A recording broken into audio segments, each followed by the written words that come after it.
So I am making this video on how to repack a cylinder, mostly for family members such as my brother-in-law and other family members. Anyways, all the time asking about repacking cylinders and, questions regarding cylinders and stuff like that. And I am no professional, but this is how I do it and what's always worked for me. So this cylinder in particular is a one-way cylinder, meaning that it is only made to work one way. So this goes on a bush hog. So fluid will come in one side and it pushes the cylinder one way, and then it is gravity is what pulls the cylinder back. Most of your cylinders that you'll be messing with will have like a fitting on this side as well. So this particular cylinder is what I call a tie rod cylinder. They got these long rods is what holds it together, and then that's your barrel right there for it. So most of them you'll have a fitting on each end, especially like with this style, so it'll work both ways. But more in particular with these one-way cylinders, you'll only see this with one-way cylinders, is these lip seals here. So I'll go on the piston. Most of your pistons will be like a O-ring and like a Teflon ring on top of it, and you'll have to, once you get that Teflon ring on, I usually wrap it with tape and just put a hose clamp on it, and then clamp it back down to kind of shrink that Teflon ring back down. But since this is a one-way cylinder, then you'll get this cup seal, U-cup seal, whatever you want to call it. And this one in particular is a loaded seal. It's got kind of like another rubber O-ring inside of it, which is like your normal U-cup seal. It'll be just like a cup, and it won't be loaded like this. They just call these loaded. But I reckon we'll start with this bad boy right here. We'll get this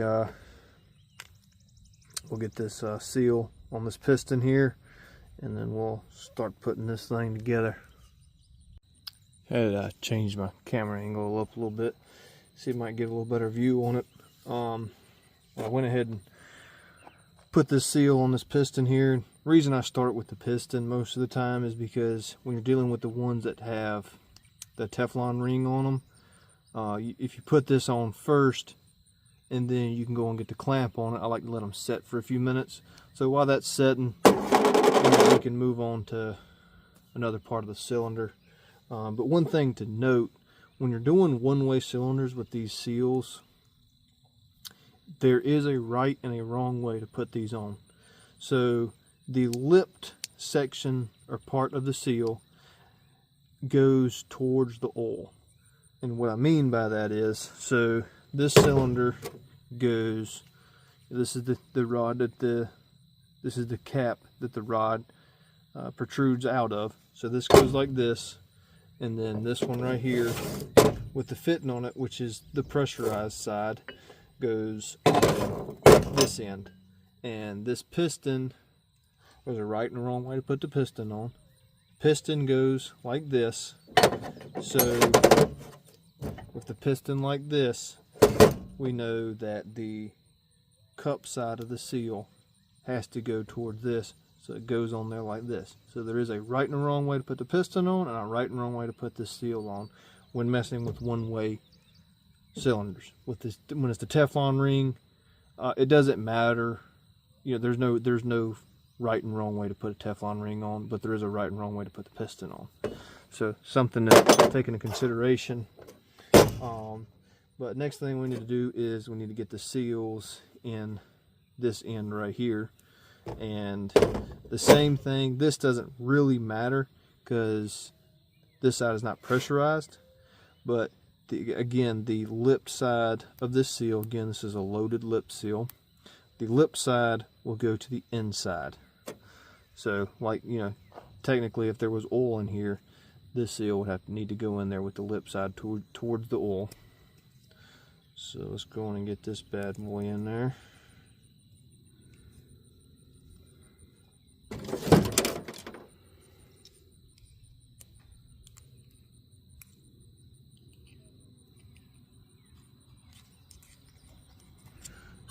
like that. And then your wiper seal, the function of this seal is to basically wipe any debris or moisture or anything off of this rod before it gets to this other seal. And there's a right and a wrong way to put these in. It's kind of opposite of your lip seal. So like this part here that's kind of empty, and this part right here at the flat side will actually go towards the inside, like this right here. I don't know if we can see that on the camera.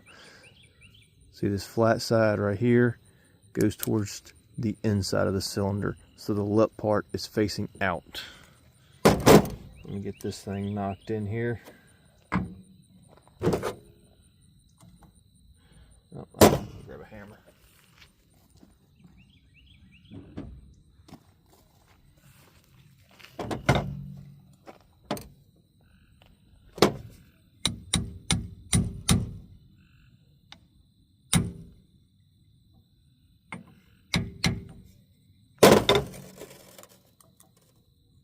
And went in there a little easier than I'd like, but that's what we got.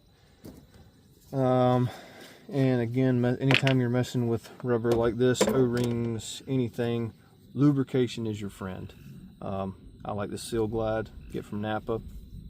It's did me good. If you don't have any motor oil, hydraulic oil, anything, just lubricate these seals. That is the main thing, is just getting some lubrication on these things. You don't want to put them in dry.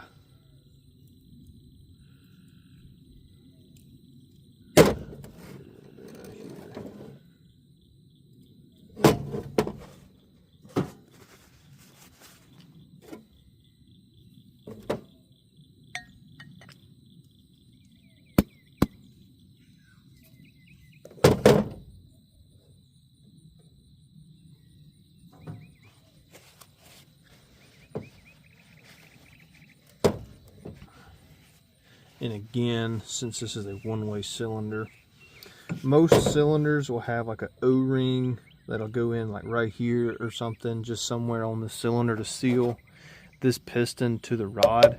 But this one does not. So let me grab some sealant to put on there.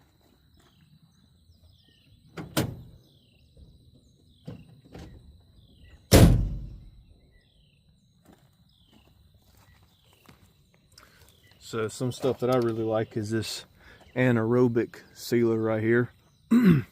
Works really good. This kind of works the opposite of your normal RTV. This sets up with the absence of oxygen, or versus RTV is starts setting up as soon as it makes contact with oxygen. The good thing about this stuff is here, it won't set up inside of this cylinder, you know, and get hard, then you end up with little rubbery bits all in there. That's not how this stuff works. The only stuff that sets up is the stuff that actually seals.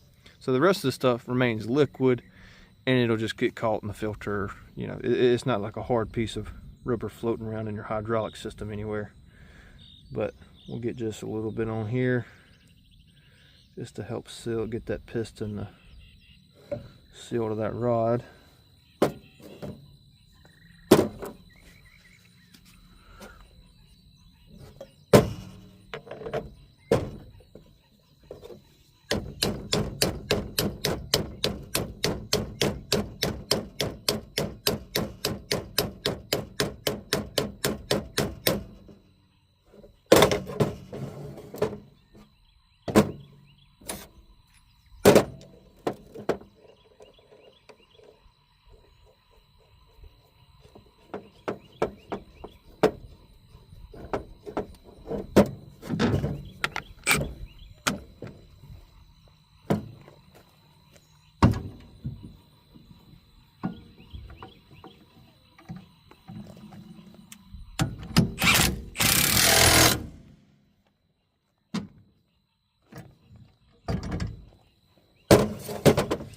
One more thing before I forget.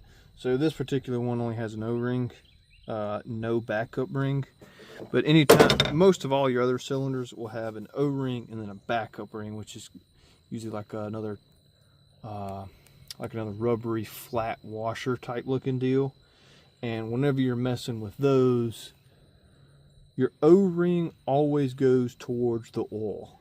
So like if we were putting one on this cylinder, what we would do is we would put the backup ring on first, which would be the flat one, and it would go in on the outside of the cylinder.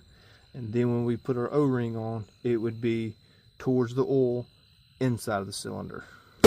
But again, in this case, we don't have that, so we just pop this O-ring on, and we're done with that. We'll go ahead and stick this O-ring on.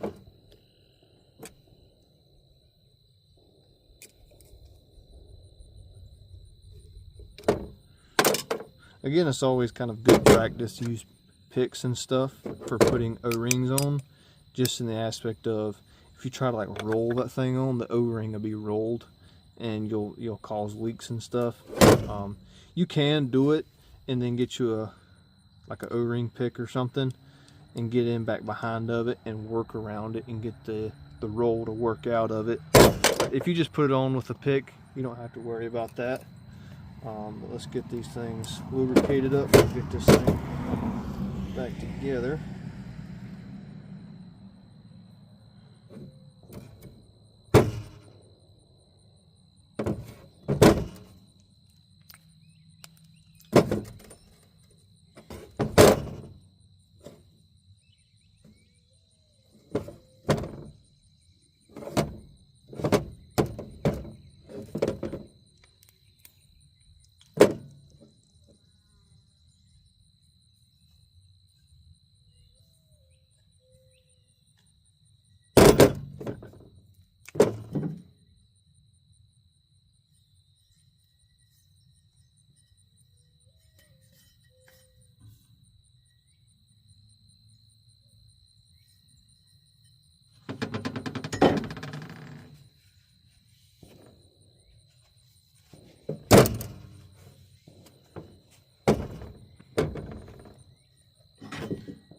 Have it.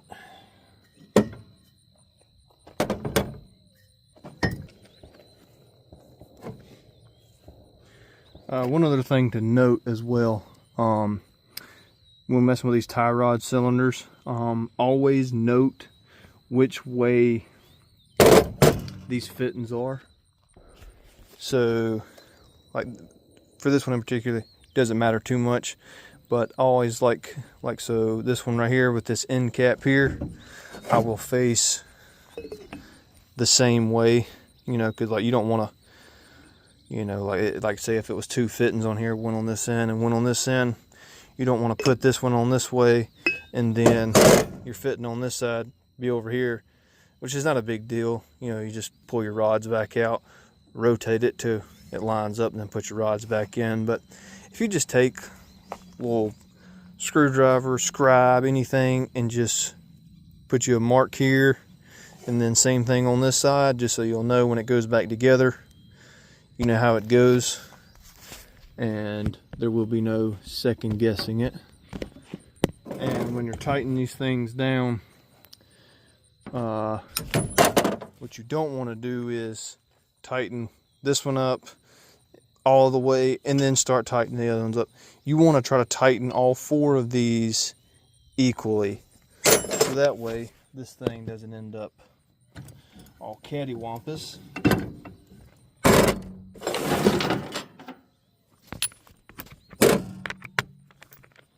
And what I mean by that is, so like tighten this one up a little bit, and then jump over here to the opposite corner, tighten this one up a little bit, tighten this one up a little bit, and then come back to the opposite corner of that one and tighten this one up a little bit, and just work your way around kind of like you would tighten lug nuts up on a car, because you don't want this thing to pull in like this and then you try to tighten this up. It's just, you're not going to have a good day.